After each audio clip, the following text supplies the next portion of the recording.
हमारे बहुत ही प्रिय श्रोताओं का एक मर्तबा फिर अलबेट टीवी चैनल के माध्यम से प्रसारित होने वाले नो योर लॉज इस basic legal education web series में इस्तकबाल है। और आज जिस विषय में हम अपनी जानकारी आपके साथ में शेयर करना चाहेंगे वो समरी सूट है।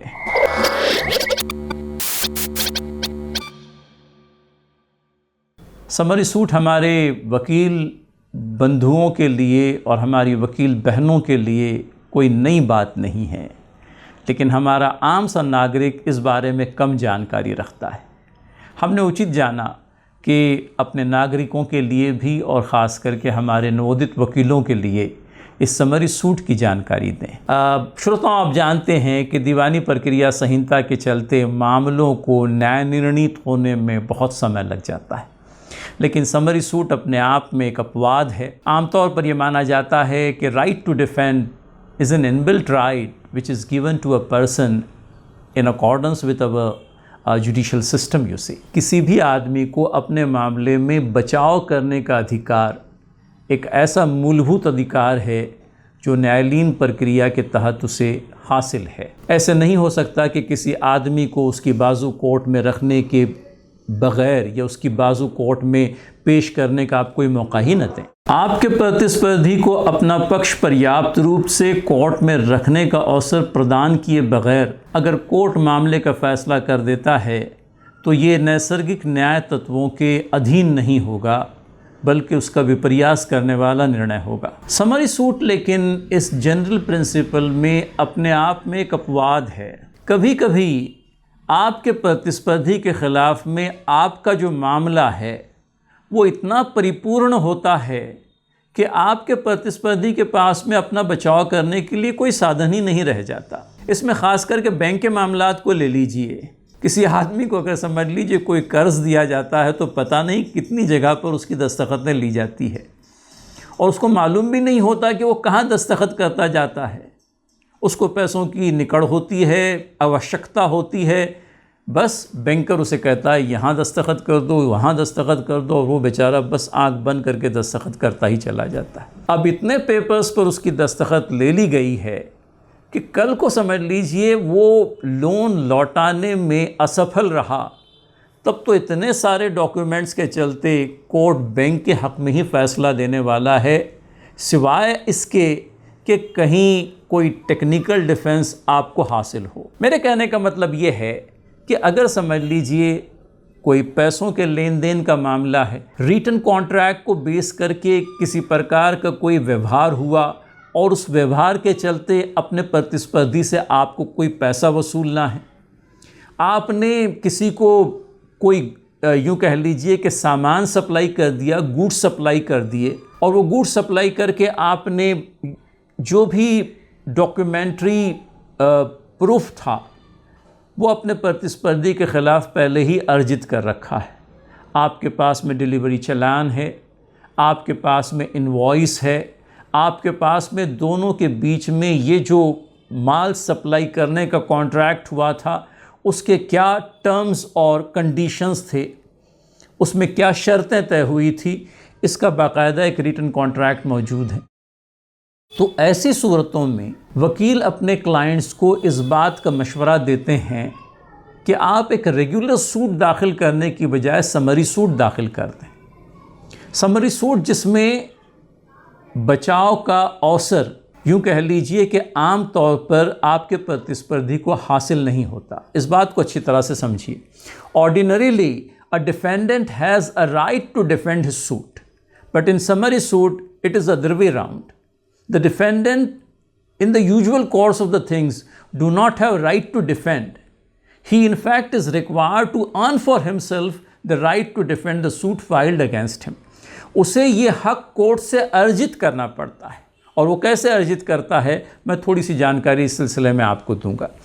समझ लीजिए समरी सूट दाखिल हुआ, और इस बात को साफ तौर पर समझ लीजिए कि समरी सूट जो है पैसों के रिकवरी के लिए दाखिल किया जाने वाला सूट है।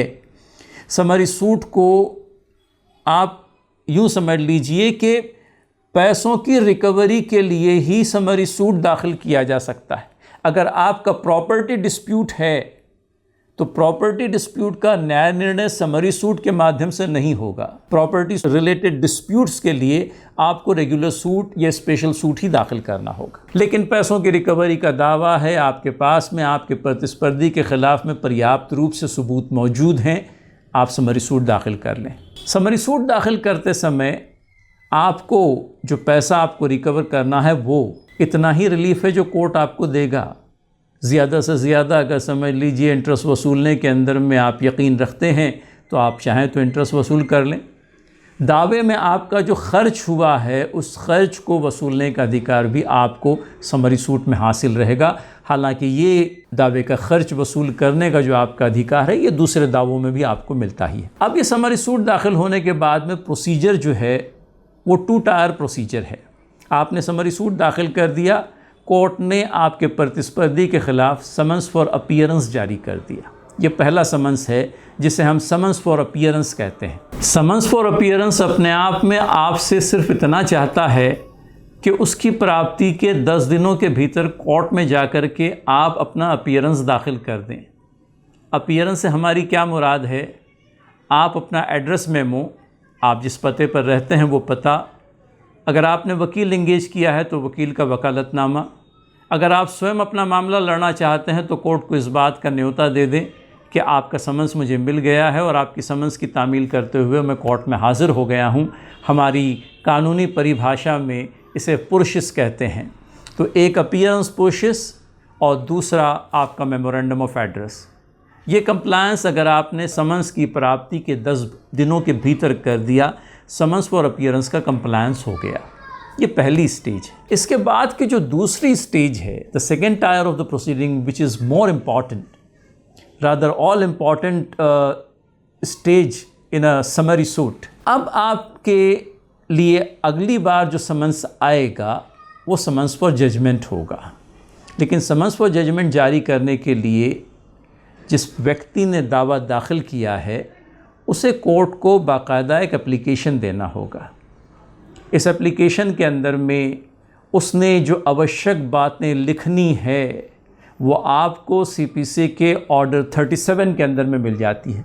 आपने इस एप्लीकेशन के अंदर में ये लिखना है कि इतना अमाउंट है जो मैं अपने प्रतिस्पर्धी से वसूलना चाहता हूँ, और ये कि प्रतिस्पर्धी से ये पैसा वसूलने के लिए मेरे पास में कॉज ऑफ एक्शन है, मेरे पास में पर्याप्त रूप से कारण है, और ये कि आपके प्रतिस्पर्धी को अपना बचाव करने के लिए कोई भी बचाव उसे हासिल नहीं है। इस प्रकार का एप्लीकेशन आने के बाद में जिसके सपोर्ट में आप अपना एफिडेविट भी लगाएंगे, कोर्ट आपके प्रतिस्पर्धी को समन्स फॉर जजमेंट जारी कर देगा।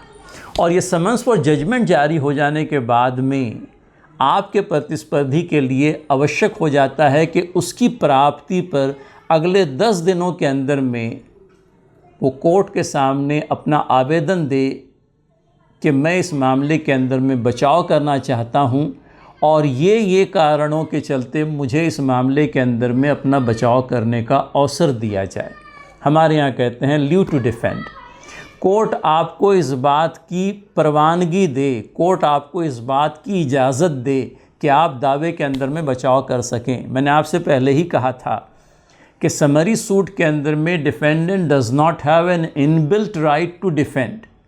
यहाँ आपको राइट टू डिफेंड अर्जित करना होता है, और वो राइट टू डिफेंड अर्जित करने के लिए आप कोर्ट में बाकायदा एक आवेदन देंगे, एक एप्लीकेशन लगाएंगे और उसमें उन सारी कारणों का विवेचन करेंगे जिनके चलते कोर्ट आपको दावे को डिफेंड करने का, दावे में अपना बचाव पेश करने का अवसर प्रदान करेगा। अगर आपके लिखे हुए कारणों से कोर्ट संतुष्ट हो जाता है तो कोर्ट आपको लीव टू डिफेंड ग्रांट करेगा। आपको कोर्ट दावे के अंदर में बचाव करने की परवानगी देगा, इजाज़त देगा।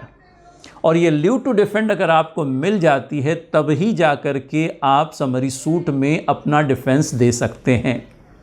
अगर कोर्ट को लगा कि आपका बचाव जो है, हमारे यहाँ कहते हैं मूनशाइन डिफेंस, यानी दिखने में तो लग रहा है कि कुछ डिफेंस है लेकिन एक्चुअली कोई डिफेंस आपके पास है ही नहीं। दावे में बचाव करने के लिए आपने जिन कारण लिखे हैं उन कारणों में कोई तथ्य ही नहीं है। आपने जो बचाव बताया है which in fact is not a defence, it appears to be a moonshine defence, You don't have anything to defend yourself as against the claim of the plaintiff.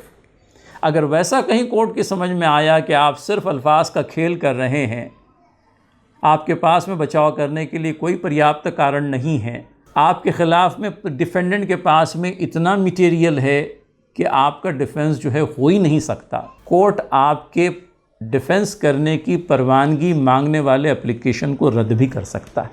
और जहां कोर्ट ने आपको लीव टू डिफेंड ग्रांट नहीं की, court उसी समय या उसकी अगली तारीख़ को प्लेंटिफ के फेवर में हुक्मनामा जारी कर देगा।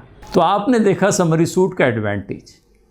I believe with in a couple of months you can get your summary suit decided in your favour by the court, provided you have adequate evidence against your opponent, provided your opponent has failed to get leave of the court to defend the suit। तो ये एक बहुत ही अच्छी provision है जिसको हमारे वकील अपने उपयोग में लाएं।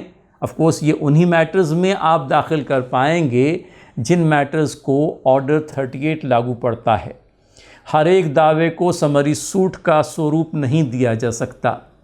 समरी सूट के अंतर्गत वही दावे आएंगे जिनका विवेचन हमें ऑर्डर 37 रूल 1 में मिलता है। लेकिन इस बात को भी ध्यान में रखें कि समरी सूट के अंदर में आपको मैक्स टू मैक्स जो रिलीफ कोर्ट देगा वो आपको पैसे लौटाने का, आपके प्रतिस्पर्धी को इस बात का हुक्म जारी करेगा कि आपके पैसे आपको लौटा दें। एक, अगर ब्याज में आप इंटरेस्टेड हैं तो इंटरेस्ट, और अगर वो नहीं तो फिर आपका जो मुद्दल है वो आप ले लें, कॉस्ट ऑफ द सूट ले लें।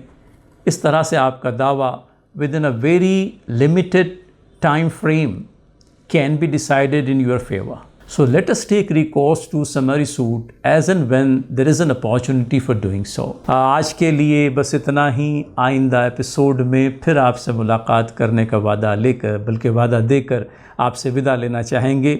हमारे इस प्रोग्राम को उम्मीद करते हैं आप पसंद करते होंगे, और अगर आपको पसंद आया है तो इसे ज़रूर लाइक करें, लोगों के साथ में शेयर करें, हमारे सब्सक्राइबर बने और कायदे की इस जानकारी को और भी लोगों तक पहुंचाने में हमारी सहायता करें। धन्यवाद।